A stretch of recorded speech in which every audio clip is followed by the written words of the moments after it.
দ্বিতীয় বিশ্বযুদ্ধের অবসান হয় 1945 সালে, কিন্তু সেই যুদ্ধ যে শুধু ধ্বংস আর মৃত্যুই বয়ে এনেছিল তা নয়, তা বিশ্বের পরবর্তী রাজনীতি ও ভারসাম্য বদলে দিয়েছিল। আজ 80 বছর পর বিশ্ব আবার সেই পুরনো পথেই হাঁটছে। একের পর এক ঘটনার জটিল যুগ ফলে পৃথিবী যেন আবারও যুদ্ধের আগুনে জ্বলে ওঠার অপেক্ষায় আছে। রাশিয়া ইউক্রেন আক্রমণ ছিল একটি বড় মোড়। 2022 সালে শুরু হওয়া এই যুদ্ধ এখনও থামার কোনো লক্ষণ দেখায়নি।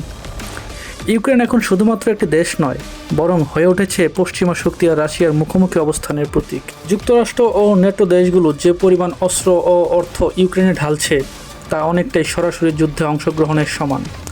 অন্যদিকে রাশিয়া একাধিকবার পারমাণবিক অস্ত্র ব্যবহারের হুমকি দিয়েছে। যুদ্ধ যত দীর্ঘায়িত হচ্ছে ততই পশ্চিম আর রাশিয়ার সংকট আরও গভীর হচ্ছে।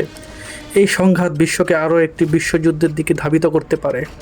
একইভাবে চীন তাইওয়ান ইস্যু দিন দিন আগুনে পরিণত হচ্ছে। চীন মনে করে তাইওয়ান তারই অংশ এবং একে একীভূত করাই তার প্রধান লক্ষ্য। যুক্তরাষ্ট্র সরাসরি বলেছে তারা তাইওয়ানের পক্ষেই থাকবে। যদি চীন আক্রমণ করে যুক্তরাষ্ট্র বাধা দিলে তাতে পুরো বিশ্ব দুই ভাগে বিভক্ত হয়ে যাবে। এই সংঘাতে জাপান, দক্ষিণ কোরিয়া এবং অস্ট্রেলিয়াও জড়াতে পারে। এদিকে মধ্যপ্রাচ্য তো বরাবরই একটি অস্থির অঞ্চল। 2023-24 সালে ইসরায়েল ও হামাসের মধ্যকার যুদ্ধ আবারও বুঝিয়ে দিয়েছে ধর্মীয় ও রাজনৈতিক উত্তেজনার আগুন এখনও জ্বলছে। ইরান, হিজবুল্লাহ ও অন্যান্য মিলিশীয় সংগঠন এর মধ্যে সক্রিয়ভাবে জড়িত। যুক্তরাষ্ট্র এবং ইউরোপীয় দেশগুলো ইসরায়েলের পক্ষ নিয়েছে।